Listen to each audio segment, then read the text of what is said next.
Bueno, el otro día estábamos hablando de que al final, después de la creación de la luz, si os acordáis, en Génesis 1:4, el Señor dice que la luz es buena y se llena de orgullo por lo que ha hecho, ¿no?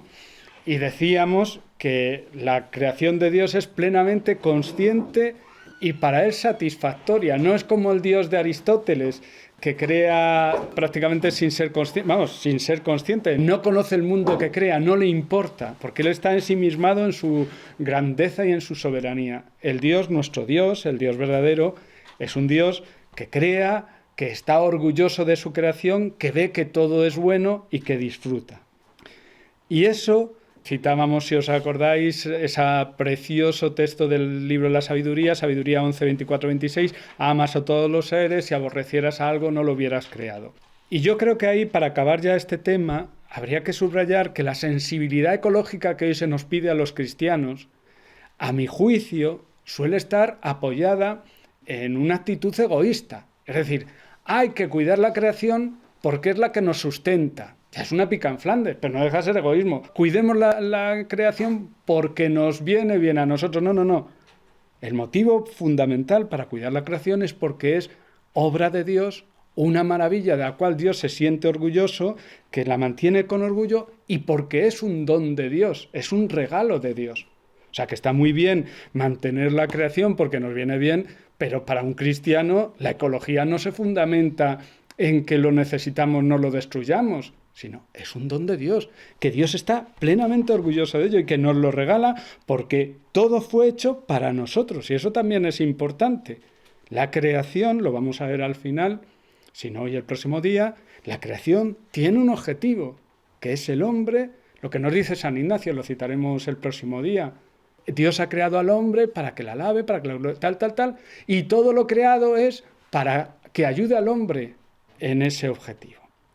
Es interesante ver que en ese "y vio Dios que era bueno" no se refleja una lucha mítica como en el poema babilonio que vimos. Dios no paga ningún precio por crear, porque es poderoso, no hay nada que se le oponga. Si alguien lo quiere ver, tengo un texto, lo que pasa son 3 folios y no me lo iba a traer, pero hay un obispo que ya ha fallecido, en el 80 y pico falleció, un obispo ortodoxo que estudió cosmología y tal, y fue asesor de la NASA. Entonces, de alguna forma, aúna la teoría de la explosión del Big Bang, de ese primer núcleo pequeñísimo pero densísimo, donde al explotar estalla toda la materia, empieza la energía, empieza la luz, empieza el espacio, y él lo asemeja de alguna forma, dice: nosotros tenemos una teoría mucho más sofisticada, pero no es tan diferente como decir que empiece la luz y que empiece la creación con la palabra divina. Bien, una vez que Dios ha creado la luz, Dios separa la luz de las tinieblas. Que las tinieblas no son obra suya y sin embargo a partir de aquí Él las utiliza como las aguas primigenias, vamos a ver después. Bien, entonces se crea armonía y diversidad con la luz y con las tinieblas. Dios empieza a organizar. Decíamos que Dios no es solo creador, su forma de crear, además de crear, es organizar. Y eso es muy interesante porque la vida procede del orden. Lo digo porque a veces nosotros, Dios no es cutre. Dios no es desaliñado, tampoco es... ¿Me explico? Pero Dios crea todo desde el orden, desde la armonía. Lo que no es limpio, ordenado, no tiene el sello de Dios. Bueno, vamos con Génesis 1:5. Llamó Dios a la luz día y a la tiniebla llamó noche. Pasó una tarde, pasó una mañana, el día primero. Después de creadas y satisfacer a Dios con su bondad, Dios reafirma su dominio sobre lo creado y sobre lo que son tinieblas, poniéndoles un nombre. Poner un nombre es manifestar el dominio sobre esa criatura. Luego lo vamos a ver cuando veamos la creación del hombre y cómo él pone nombre a los animales. Es una expresión de su dominio sobre la realidad que crea. Y con ese nombre Dios le da una entidad, los hace recognoscibles, los hace una realidad que tiene su propia entidad. Y les da una función. ¿Cuál es la función? Separar el día de la noche, comienza el tiempo. Ya sabéis que los judíos comienzan su día al atardecer, por eso primero la tarde y luego la mañana. Pasó una tarde, pasó una mañana, el día primero. Ese día primero nadie es testigo de él, sino solo Dios, que es el que lo crea. Y va a comenzar la historia. Vamos con Génesis 1, 6, 7. Os leo. Y dijo Dios: exista un firmamento entre las aguas, que separe aguas de aguas. E hizo Dios el firmamento, y separó las aguas de debajo del firmamento de las aguas de encima del firmamento. Y así fue. Llamó Dios al firmamento cielo. Pasó una tarde, pasó una mañana, el día segundo. Y ahora ahí sí podéis ver la imagen para que podáis comprender un poco a lo que se está refiriendo. Según la visión que tenían los judíos, había como una especie de cúpula, como una quesera, digamos, que separaba la parte de abajo, donde se situaba el firmamento, de la parte de arriba. Esa separación es una bóveda, que es lo que Dios va a crear. Existe un firmamento entre las aguas que separe aguas de aguas.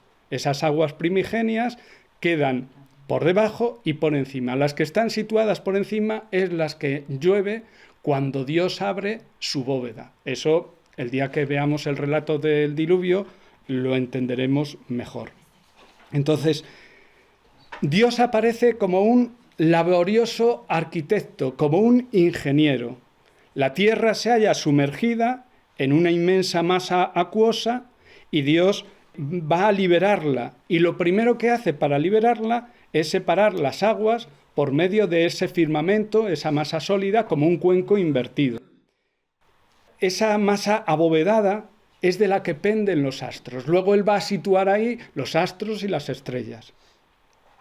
Ellos conocían las nubes, sabían que por evaporación del agua luego ellas acababan derramando la lluvia, pero aún así pensaban que más allá del firmamento había unas aguas. Esta forma de ver, de concebir la creación del firmamento aparece en algunos textos. Os leo algunos, son breves. Los que sean largos yo os digo por si queréis ir a consultarlos. Isaías 40, 22. Es Él que tiene su trono sobre el círculo de la tierra, sobre esa bóveda, es el que tiene su trono sobre el círculo de la tierra, cuyos habitantes son como saltamontes. Es como si lo viera como desde un dron. ¿Me explico? Es Él que extiende el cielo como un toldo, como tienda habitable lo despliega. Esa es la imagen. Como el sobretecho de una tienda, es lo que Dios hace con el cielo. La tierra está asentada sobre el abismo de las aguas y ahí veis en la foto esas columnas que sostienen lo que va a ser el firmamento, a partir de las cuales Dios despliega ese firmamento. Las aguas primigenias no creadas, sino que estaban al fondo en ese magma, son creadas, pero en el magma se utilizan para el fin que Dios quiere. Las divide, les pone un límite, las utiliza. Y a su voz eso se realiza. Y es importante lo de y así fue. La palabra de Dios es eficaz.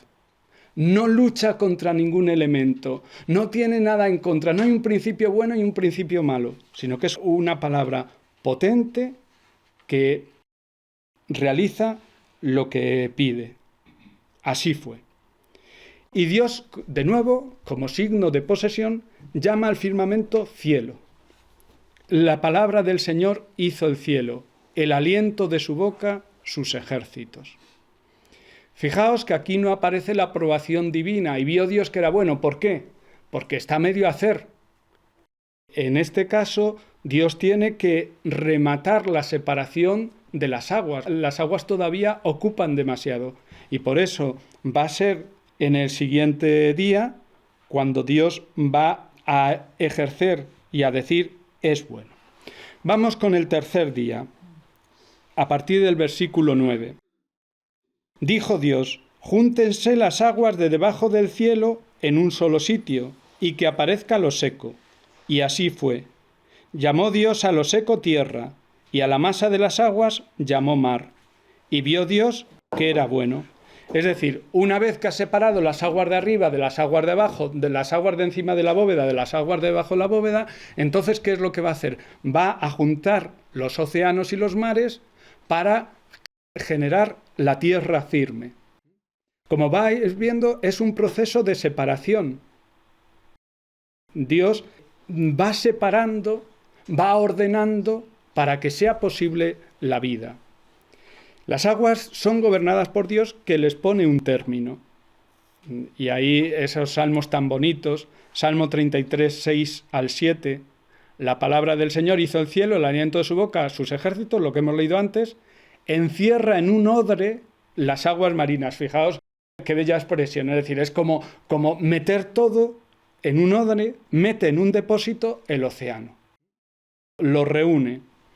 En Jeremías 5, 22. Yo puse la arena como límite al mar, una frontera que jamás traspasará. Se agitan las aguas, pero son impotentes, mugen las olas, pero no lo traspasarán. Jeremías 5:22. Dios, a través de la arena de las playas, hace que el mar no pueda ir más allá. Dios le dice, fuera de aquí, para que pueda existir la vida en la tierra. Salmo 136, 5 y 6. Él hizo sabiamente los cielos, porque es eterna su misericordia. Él afianzó sobre las aguas la tierra, porque es eterna su misericordia. Si os fijáis, los salmos van reflejando esta visión precientífica que ellos tienen, pero van expresando una verdad. Dios ha creado todo y Dios ha puesto cada cosa en su sitio. Asentaste la tierra sobre sus cimientos y no vacilará jamás. La cubriste con el manto del océano, y las aguas se posaron sobre las montañas. Y ahora fijaos qué bonito. Pero a tu bramido huyeron, al fragor de tu trueno se precipitaron, mientras subían los montes y bajaban los valles, cada cual al puesto asignado. Trazaste una frontera que no traspasarán y no volverán a cubrir la tierra. Salmo 104, 5 al 9. Fijaos qué hermoso. Primero, esa separación. Asentaste la tierra sobre sus cimientos, lo que decíamos antes de esa bóveda, la cubriste con el manto del océano y es sorprendente, a mí por lo menos me parece sorprendente, algunas intuiciones acertadas.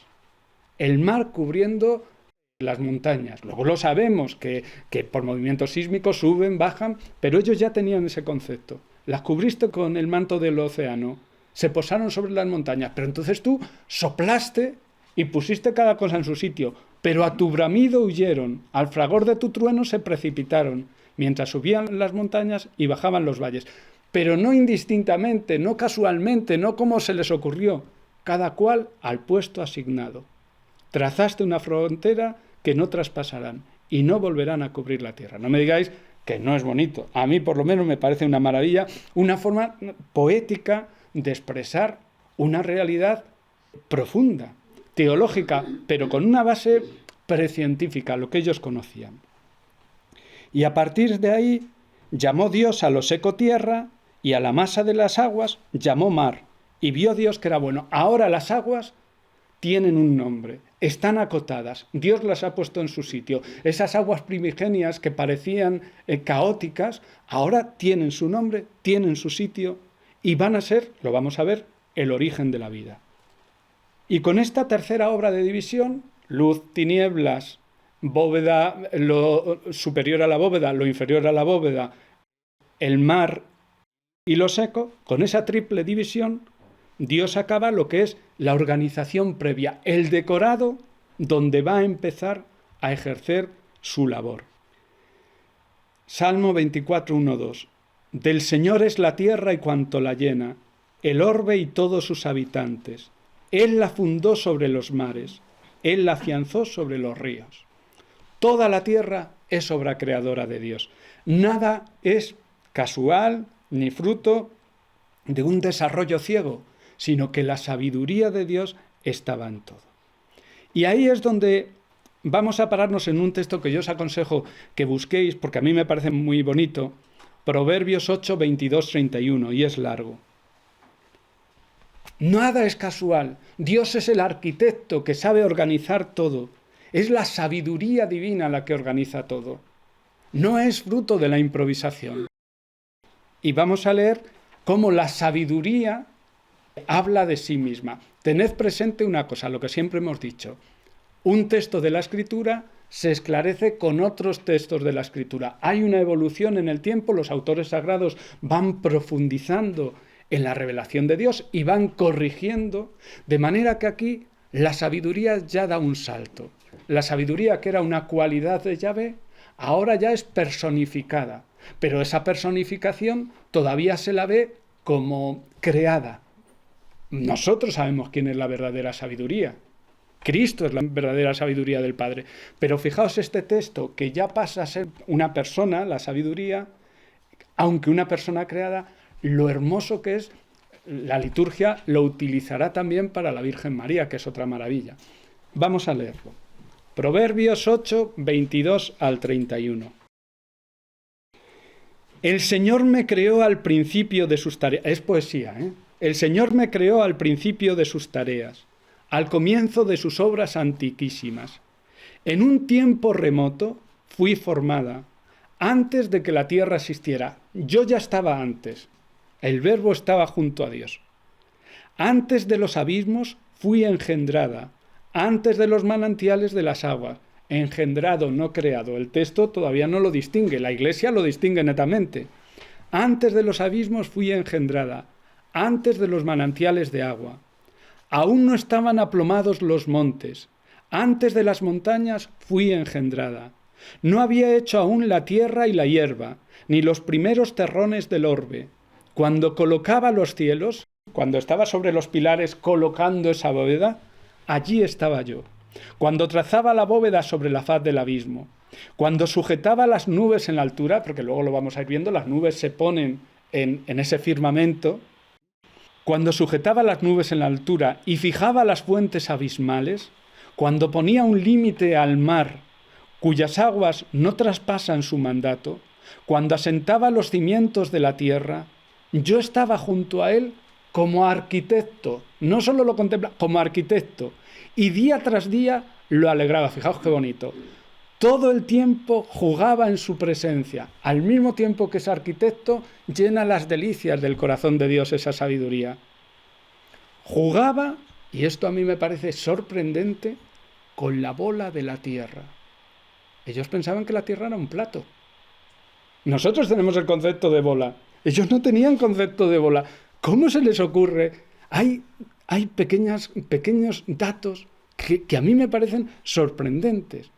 Entonces, Dios que desde el principio creó, Dios que creó con su palabra, tiene una sabiduría que está desde el principio colaborando con él y al mismo tiempo llenando su corazón de alegría. Y esta sabiduría que juega con la bola de la tierra, luego sigue el texto, si lo queréis lo leéis, es una maravilla. Entonces pensé, ¿dónde puedo descansar? ¿Dónde puedo habitar? Y entonces el Señor le dice, vete a Sión, vete a Jerusalén. Y es una maravilla, una maravilla. Dios como arquitecto, Dios que sanea, estructura el universo para empezar a hacer las obras de ornato. Hasta ahora lo que ha hecho ha sido el escenario. Y ahora va a empezar a poner dentro del escenario los elementos para, digamos, rellenar ese escenario que ya ha creado. Por tanto, arquitecto, ya queda saneado, queda estructurado el universo y ahora va a empezar a poner las cosas dentro del esquema. Pero queda una última cosa. Este tercer día va a crear dos cosas. Acordad lo que os dije.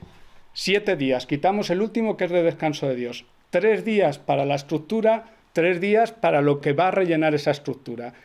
Como tiene 8 obras, mete el tercer día y el sexto día 2 creaciones, ¿de acuerdo? Bueno, pues en este tercer día, la cuarta creación tiene que ver con la estructura para él. En su mentalidad no es tanto seres vivos cuanto la estructura. Os leo, Génesis 1:11. Dijo Dios, cúbrase la tierra de verdor, de hierba verde que engendre semilla y de árboles frutales que den fruto según su especie y que lleven semilla sobre la tierra. Y así fue. La tierra brotó hierba verde que engendraba semilla según su especie, y árboles que daban fruto y llevaban semilla según su especie. Y vio Dios que era bueno. Pasó una tarde, pasó una mañana, el día tercero. En este mismo día en que se ha diferenciado la tierra y los mares, Dios comienza, digamos, su obra creadora, lo que nosotros llamaríamos vida, pero ellos no lo consideraban como tal, de la forma que nosotros entendemos. Los vegetales eran vida de otra forma. Entonces, según los conocimientos botánicos de la época, diferencia tres categorías. La hierba verde, lo que sale espontáneamente cuando llueve, el musgo, la hierba verde. Las hierbas con semilla, es decir, legumbres, cereales. Y en tercer lugar, los árboles frutales, que dan fruto según su especie. ¿Qué es lo interesante de esto? Fijaos, los pueblos de alrededor divinizaban la fertilidad de la tierra y le ponían diversos nombres. Unos eran Tammuz, otro Astarte, otro Ceres. Eran diversas deidades a las que se les adoraba. ¿Por qué? Por su fecundidad, porque la tierra daba a los hombres alimento. Aquí no es así. Dijo Dios, y Dios es el que hace que brote de la tierra, no es la tierra la que nos lo ofrece. Debo de avisar, y yo creo que eso es importante, que cuidado, porque estamos ahora volviendo a un neopaganismo. Lo mismo que en esa época adoraban a la madre tierra por la fecundidad, nosotros ahora, si nos descuidamos, tenemos a la Pachamama. He buscado en la Wikipedia Pachamama, lo podéis ver vosotros. Os leo un párrafo. En la mitología inca es una diosa tipo madre tierra y una diosa de la fertilidad que preside la siembra y la cosecha. Ahí lo tenéis. Nosotros no podemos caer en eso. Nosotros tenemos que diferenciar netamente. No hay fecundidad que no venga de Dios. Todo viene de Él. Él es el que con su palabra hace fecunda la tierra.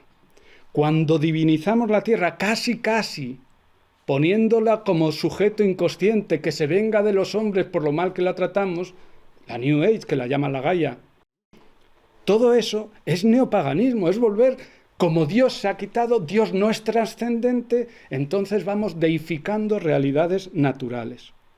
Y en eso tenemos que tener cuidado, porque el lenguaje cristiano, si se dice bien, en el sentido como lo dice el Papa, o en el sentido como lo decía San Francisco de Asís, bien, pero cuidado. Cuando hablamos de la casa común, cuidado. Cuando hablamos de la madre tierra, como hace San Francisco de Asís en el canto a las criaturas, cuidado. Ellos saben lo que dicen. Nosotros sabemos lo que ellos dicen, pero cuidado, porque estamos ya metiéndonos en una forma de hablar que muy fácilmente lleva a un neopaganismo. Y así fue.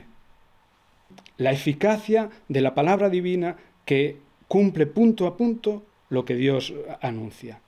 Y entonces la tierra brotó hierba verde que engendraba semillas según su especie y árboles que daban fruto y llevaban semillas según su especie, y vio Dios que era bueno. Ya veremos cuando cree los animales y el hombre para qué es bueno, que eso es muy interesante. Pasó una tarde, pasó una mañana, el día tercero. De la tierra brotó hierba verde. Las criaturas ayudan a Dios. A través de ella Dios sigue creando. Y eso es muy interesante para ver la misión del hombre posterior. Pero repito, la fecundidad de la tierra no proviene de sí misma. No podemos divinizarla. Y el autor sagrado lo hace con plena conciencia. ¿Por qué? Porque está en polémica con la visión de los cananeos, de los pueblos que estaban alrededor de Israel, del culto a la tierra. Para una sana ecología cristiana debemos de recordar, todo proviene de Dios. Las cosas tienen valor porque provienen de Dios, no en sí mismas. Claro que hay que cuidarlas, pero porque provienen de Dios, porque son un don de Dios. No hay fecundidad que no sea fruto de su acción. Y ahí tenemos lo que nos dice San Pablo en 1 Corintios 8:6. Para nosotros no hay más que un Dios, el Padre, de quien procede todo, y para el cual somos nosotros, y un solo Señor Jesucristo, por quien existe todo, y nosotros por medio de Él. El todo procede del Padre por medio de Jesucristo, y no hay más. Y si metemos más, cuidado, ya lo deformamos. Insisto, el autor sagrado está poniendo el verdor, supone que los vegetales no tienen vida en el mismo sentido que los animales o que los hombres. Vio Dios que era bueno. Bueno, no me he resistido, a algunos les va a parecer demencial, pero seré breve, pero no me he resistido al comentario de Orígenes. Orígenes interpreta todo de una forma espiritual, pero está muy bien. Él dice, a ver, las aguas de arriba son las acciones de Dios, son las acciones según el Espíritu de Dios. Las aguas de abajo son las acciones pecaminosas. Entonces tenemos que separar netamente lo que es de Dios y lo que es nuestro. Pero dentro de esas acciones humanas hay que separarse del agua, que son los pecados, y quedarse en tierra seca. ¿Para qué? Para que Dios pueda hacernos fecundos y pueda salir de nuestra alma separada del pecado las buenas obras que a Dios compete. Habría como 3 niveles. El pecado, que son las aguas de las que nos separamos, la tierra seca, que es el hombre sin pecado, pero que aún no ha dado el fruto que Dios espera, y luego el fruto que Dios produce. Os leo las 2 citas y lo dejamos. Vosotros perdonad, pero es que a mí me parece una genialidad. Dice así, Orígenes naturalmente: trabajemos pues por recoger el agua que está bajo el cielo y por arrojarla lejos de nosotros, para que hecho esto aparezca lo seco, que son nuestras obras hechas en la carne, a fin de que los hombres, viendo nuestras buenas obras, glorifiquen a nuestro Padre que está en los cielos. Porque si no separamos de nosotros las aguas que están bajo el cielo, esto es, los pecados y vicios de nuestro cuerpo, no podrá aparecer nuestra aridez, ni podremos tener la seguridad de avanzar hacia la luz. Y esta seguridad no nos será dada si, como las aguas, no rechazamos y apartamos de nosotros los vicios del cuerpo, que son la materia de los pecados. Y llama a lo seco tierra, porque le dio la facultad de fructificar. Si ya nos hemos convertido en tierra, si ya no somos aridez, demos a Dios frutos abundantes y variados. Pero él cita un texto de la carta a los Hebreos que es bonito. Hebreos 6, 7, 8. La tierra que recoge la lluvia frecuente y produce plantas útiles para los que la cultivan, recibe una bendición de Dios. Pero si de cardos y espinas es inútil, está cerca de la maldición y acabará abrasada. Eso lo dice la carta a los Hebreos y lo aplica a los hombres. Vamos ahora con algo que a mí me parece una genialidad. A mí os confieso que antes de la creación del hombre es lo que más me gusta. Dios va a empezar a adornar el firmamento, va a empezar a poner los astros, ¿vale? Esto ya forma parte de la segunda parte, de ir ornamentando lo ya creado. Versículos 14 y 15. Dijo Dios: existan lumbreras en el firmamento del cielo, para separar el día de la noche, para separar las fiestas, los días y los años, y sirvan de lumbreras en el firmamento del cielo, para iluminar sobre la tierra. Y así fue. Día cuarto, Dios empieza a ornamentar los cielos, los astros, los va poniendo, como nosotros ponemos, para hacernos una idea, como nosotros ponemos las bolitas de Navidad que te subes y las cuelgas, pues una cosa así, Dios va ornamentando lo que ha creado. Forma parte de Dios poblar lo creado. A nosotros esas 2 luminarias nos parece que tendrían que formar parte del escenario. No. El autor sagrado dice no. Ya hay luz y tinieblas. Esto no es estrictamente. Esto luego lo pone Dios. Ahora vamos a ver por qué. El sol se retrasa a la luz y a los vegetales, como si pudiera haber luz y vegetales sin sol. Se le está rebajando. Los días y las noches son regidos por la luz y las tinieblas. No es necesaria el sol y la luna. ¿Por qué hace eso? ¿Por qué lo pone el día cuarto? Porque eran divinizados por los pueblos cercanos. Ellos conocieron en Egipto la visión del dios Sol. Ellos acababan de volver del destierro de Babilonia, donde el sol y la luna eran adorados. Los caldeos, los egipcios, para ellos eran dioses. Israel no puede caer en ese pecado, en dar culto al sol, a la luna, a las estrellas. Fijaos, cayeron. Por eso Jeremías les dice: si es que os habéis pervertido hasta ese punto, sois como los pueblos de alrededor. Jeremías 19:13. Las casas de Jerusalén y los palacios reales de Judá serán inmundos como el lugar de Tofet, esas casas en cuyas azoteas quemaban ofrendas con incienso a los astros del cielo y derramaban libaciones a dioses extranjeros. Adoraban a los astros y a otros dioses. En Sofonías 1:5 escuchamos: extenderé mi mano contra Judá, contra todos los vecinos de Jerusalén, y arrancaré de ese lugar lo que queda de Baal, hasta el nombre de los servidores y sacerdotes, a los que adoran en las terrazas al ejército celeste. Se subían a las terrazas y adoraban. Entonces el autor tiene mucho interés en decir, no, esto es criatura de Dios, no son dioses. Job 31, 26 al 28. Cuando Job se siente acusado por Dios y se defiende, una de las cosas que le dice es: yo no te he traicionado, no me he ido con otros dioses. Fijaos cómo lo dice. No miré al sol en su esplendor, ni a la luna en su curso glorioso. No me dejé embaucar para dejarme seducir en secreto y enviarles un beso con la mano. También sería una ofensa criminal, pues habría traicionado al Altísimo. Si yo hubiera tomado a ese sol o a esa luna, los hubiera besado, los hubiera reconocido como dioses, te habría traicionado, pero no lo he hecho. Crearlos después de los vegetales es una forma de empequeñecer al sol, en polémica con los pueblos cercanos.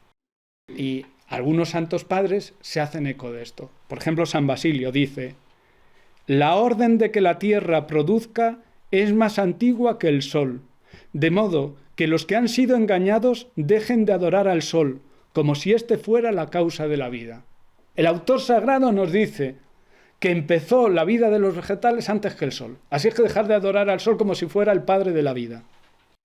San Juan Crisóstomo dice: te muestra todo acabado antes de la creación del sol, a fin de que no le atribuyas a él la producción de las cosechas, sino al creador de todas las cosas. Fijaos el interés que tiene en decir, no son los seres creados, es Dios el autor de todo. Y fijaos el confusionismo en lo que vamos llegando, porque claro, la Iglesia, la Madre Tierra, la Pachamama, cuando nos descuidemos estamos como ellos. San Ambrosio: el sol es más joven que las hierbas, es más joven que el heno. Es bonito. Bueno, Dios coloca estos astros en el firmamento como luceros, como lámparas. Pertenece al ámbito de lo utilitario y así lo va a describir el autor sagrado. Lo mismo que Dios crea una luz para poder él trabajar, ahora crea debajo del firmamento una luz para que puedan trabajar los hombres. Es algo utilitario, tiene una triple finalidad. Y fijaos que es interesante. Primera finalidad: separar el día de la noche. No tanto separarlo, porque eso lo hacen la luz y las tinieblas, cuanto presidir el día y la noche. La alternancia es previa, pero la luz, el día y la noche, digamos que cada uno de ellos está regido por una lumbrera, que es el sol y la luna. Segunda utilidad: señalar las fiestas, los días y los años. Las fiestas del calendario agrícola, del calendario religioso, y sobre todo lo que a él le interesa, como ya dijimos que era un sacerdote, esta tradición sacerdotal, dice: señalar las fiestas litúrgicas y servir para confeccionar el calendario litúrgico. Entonces, la luna y el sol tienen la función de ayudarnos a dar gloria a Dios. No tienen fuerza en sí misma. Hemos dicho, primero, para presidir el día y la noche; segundo, para las fechas del calendario; y en tercero, para iluminar la tierra. Fijaos que la gran tentación, claro, es que hay que ponerse en situación. El pueblo judío, rodeado de pueblos politeístas, que adoraban la fecundidad de la tierra, que adoraban el sol, que adoraban la luna. Claro, desde el principio ellos tuvieron que mantenerse evitando esas tentaciones y a veces cayeron en ellas. Fijaos que ya en Deuteronomio ya se avisa. Os leo, este texto es largo por si alguien lo quiere buscar. Deuteronomio 4, 15 al 19. Sobre todo es el versículo 19 el que nos interesa, pero leo lo anterior. Moisés les dice: tened mucho cuidado, ya que no visteis figura alguna el día en que os habló el Señor en el Horeb, de en medio del fuego, no sea que os pervirtáis, fabricándoos ídolos, cualquier clase de figura, figura masculina o femenina, figura de animales terrestres o de pájaros que vuelan en el cielo, figura de reptiles que se arrastran por el suelo o de peces que hay en el agua debajo de la tierra. Cuidado, que os podéis pervertir. Y fijaos cómo sigue. No sea que levantando tus ojos al cielo y viendo el sol, la luna, las estrellas y todos los astros del firmamento, te dejes seducir y te postres ante ellos para darles culto, porque el Señor tu Dios se los asignó a todos los pueblos que hay bajo el cielo. Fijaos, ese último argumento es interesante. Dios se lo dio a todos los pueblos. A vosotros os ha dado mucho más. No os atreváis a venerar lo que ellos adoran como dioses. Vosotros tenéis muchos más dones, eso es para todos. El salmista, por el contrario, pone los astros como obra de Dios que tienen que alabar al Señor. Fijaos, Salmo 148:3. ¿Os acordáis que va diciendo, alabadlo todos los seres, alabadlo tal, tal, tal? Y dice, alabadlo sol y luna, alabadlo estrellas lucientes. Ellos tienen que alabar a Dios. Los astros tienen que pregonar la gloria de Dios. En Salmo 19, el versículo 1, y luego saltáis al 5 al 7, dice, el cielo proclama la gloria de Dios, el firmamento pregona la obra de sus manos. Y luego saltamos al 5. Allí le ha puesto su tienda al sol. Él ha puesto una tienda al sol. Él sale, el sol, fijaos qué bonito, es poético, claro. El sol sale como el esposo de su alcoba, como el esposo que ha salido de estar con su esposa, contento como un héroe a recorrer su camino. Asoma por un extremo del cielo y su órbita llega al otro extremo. Nada se libra de su calor. Es hermoso porque Dios lo ha hecho hermoso. El cielo proclama la gloria de Dios. Versículo 16. E hizo Dios 2 lumbreras grandes, la lumbrera mayor para regir el día, la lumbrera menor para regir la noche y las estrellas. Dios las puso en el firmamento del cielo para iluminar la tierra, para regir el día y la noche y para separar la luz de las tinieblas. Y vio Dios que era bueno.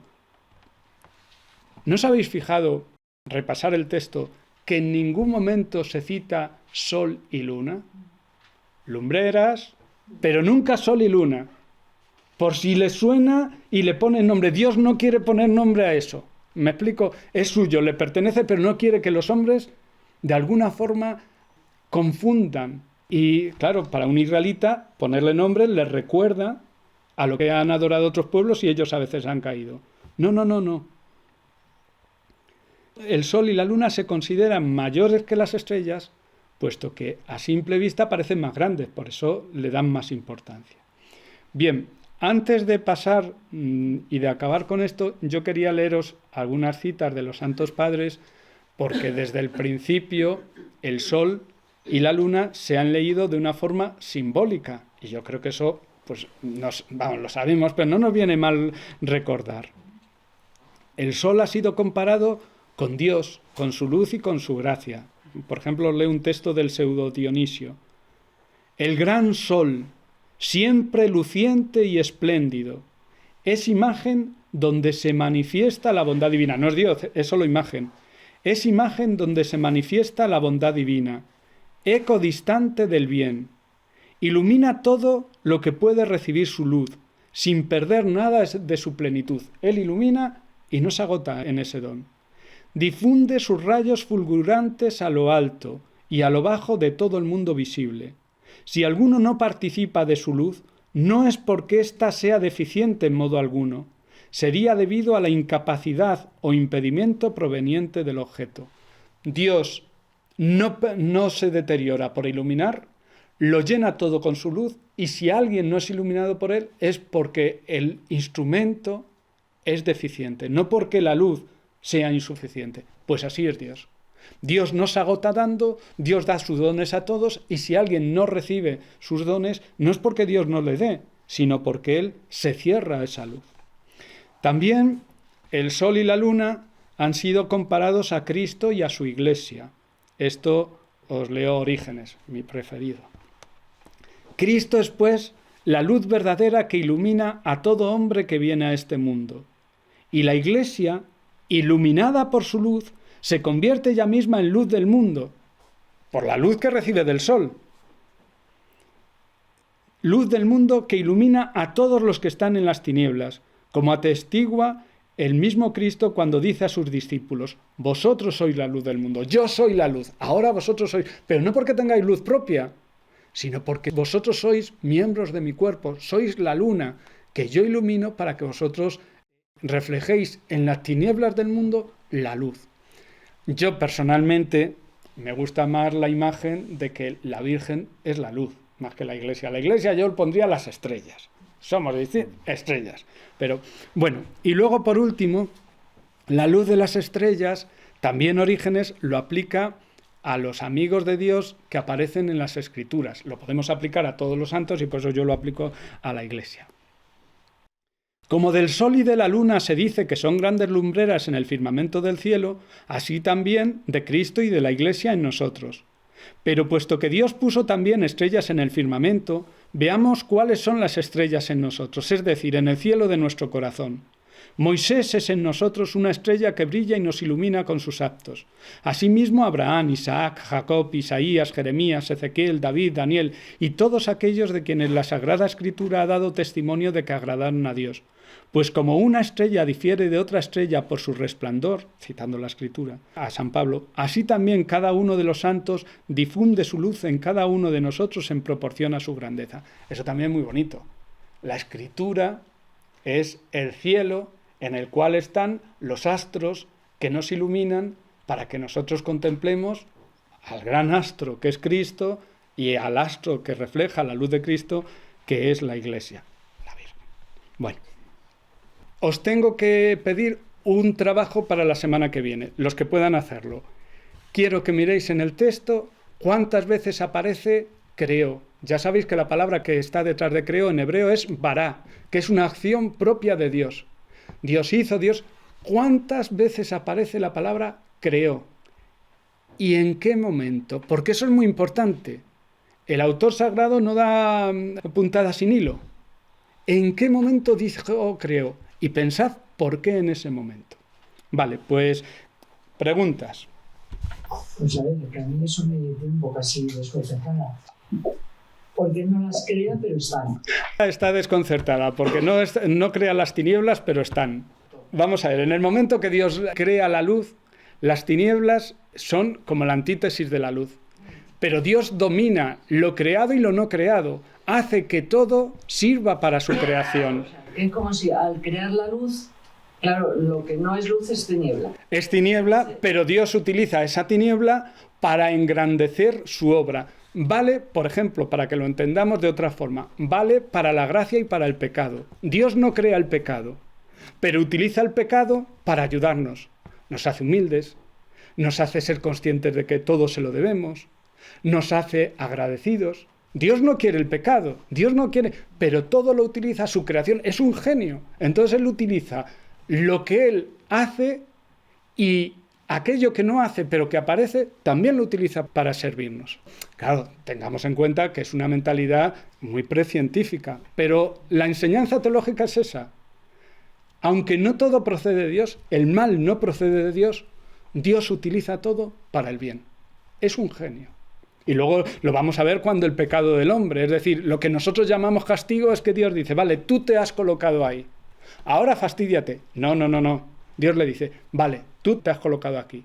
Ahora, con el sufrimiento que se va a derivar de tu pecado, yo te voy a traer más alto. Antes eras mi amigo, ahora vas a ser mi hijo. ¿Me explico? Cuando en el sol, en el Benedictus, por la entrañable misericordia de nuestro Dios, nos visitará el sol que nace de lo alto. Muy bien. Muy bien. Has descubierto una cosa que yo no había descubierto, pero que es verdad. Eso es lo bonito. Lo bonito de la Escritura es que uno no lo agota. O sea, es beber de una fuente, siempre queda más agua. Entonces, eso que yo se ha aplicado a los santos padres, de que ellos ven en el sol la imagen de Dios, ya está en las Escrituras. Cuando el padre de Juan Bautista nos visitará el sol que nace de lo alto. Ese sol no se está refiriendo a Helios, no se está refiriendo a un dios, ni se está refiriendo al sol como una realidad física. El sol que nace de lo alto es el Mesías que ha de venir, nuestro Señor Jesucristo. Cuando San Lucas lo escribe, sabe de qué habla. O sea, que eso los santos padres lo van recogiendo porque en el fondo el espíritu va evolucionando, pero es el espíritu el que saca la interpretación de la Biblia. Esto de que lo seco, que es la gracia, ¿no? La virtud, y el agua, el pecado, no puede fructificar sin el agua. Claro, es verdad. Pero no sé, si ya seguimos la imagen, vale, no sin el agua salada. Dios hará caer del cielo un agua que hará que los vegetales crezcan. Entonces, ciertamente, o sea, no, todo se requiere. Pero al final es Dios, como viene del cielo el agua y la nieve y nunca vuelven vacíos, sino que producen frutos. Es una imagen muy bonita para ver cómo no es la tierra la que produce, no son nuestros corazones los que producen fruto por sí mismos, sino que es la palabra de Dios la que hace que de nosotros brote. O sea, todo es de Dios. De Dios son nuestras almas, de Dios es la gracia y de Dios son nuestras obras, sin dejar de ser nuestras. De manera que todo lo que brota de la tierra, todos sus frutos son de la tierra. Pero el origen no es la tierra. Hablando de lo del agua, el agua en el bautismo, que el significado del agua de la tierra y el agua que viene de Dios, ¿no? Y entonces el agua del bautismo. Claro, sería más esa segunda agua. Orígenes lo que hace es igual a el agua a nuestros pecados, pero el agua en la tradición de la Escritura siempre es fuente de vida. Y acordaos, surgirán en ríos de agua viva. Si nosotros acogemos el agua que es el Espíritu Santo, de nuestras entrañas surgirán, daremos esos frutos. El agua que cae de arriba es el Espíritu. Pero aquí de Orígenes no, aquí se está hablando de esa agua primigenia, esa agua salada que no es fuente de vida por sí misma, que hay que separarla para que Dios pueda en la tierra traer esa otra agua que produce sus frutos. Nos queda 2 minutos. Os leo lo de la NASA. Este obispo ortodoxo, Alejandro Miliant, se llama, que estaba en Estados Unidos y que era colaborador de la NASA. Y tiene muy bonito para explicar el Big Bang, pero nos queda 1 minuto y medio. Os leo para explicar la Tierra. Es una forma de armonizar, ¿eh? No pretende que el autor sagrado pensara eso, pero... Al principio la Tierra, lo mismo que los demás planetas, estaba recalentada. El agua, evaporándose de las profundidades de la Tierra, la envolvía en espesas nubes. Cuando la superficie de la Tierra se enfrió suficiente, el agua empezó a condensarse en forma de lluvia y así surgieron mares y continentes. Luego, gracias al agua y a la luz solar, en la Tierra comenzaron a aparecer plantas. Así era el día tercero de la creación. La primitiva vegetación gigantesca, así como los microorganismos que vivían en el agua, empezaron a limpiar de gases carbónicos la atmósfera terrestre emanando oxígeno. Antes, si alguien hubiera mirado desde la superficie de la Tierra el cielo, no habría podido ver los contornos del Sol. Era antes la luz que el Sol. No habría podido ver los contornos del Sol, de la Luna ni de las estrellas, porque la Tierra estaba envuelta en gases no transparentes. El ejemplo actual de este tipo de atmósfera lo tenemos en nuestro planeta vecino Venus. Desde ella es imposible ver el cielo, porque se halla envuelto en gases igualmente densos. Por esto, precisamente, Moisés hizo coincidir las apariciones del Sol, de la Luna y de las estrellas con el día posterior a la aparición de las plantas, es decir, con el día cuarto. Sin conocer este hecho, a principios de este siglo, los ateos materialistas ridiculizaban la narración de la Biblia sobre la creación del Sol después de la aparición de las plantas. Conforme a la Biblia, la dispersa luz solar alcanzaba la superficie terrestre desde el día primero de la creación, aun cuando los contornos del Sol no se veían. Él intenta armonizar y él es un perito en eso. Yo me parece ir mucho más allá, pero es significativo que él concibiera, el autor sagrado, la tierra como una bola, que él concibiera que la vida surge del agua. Me parece un misterio.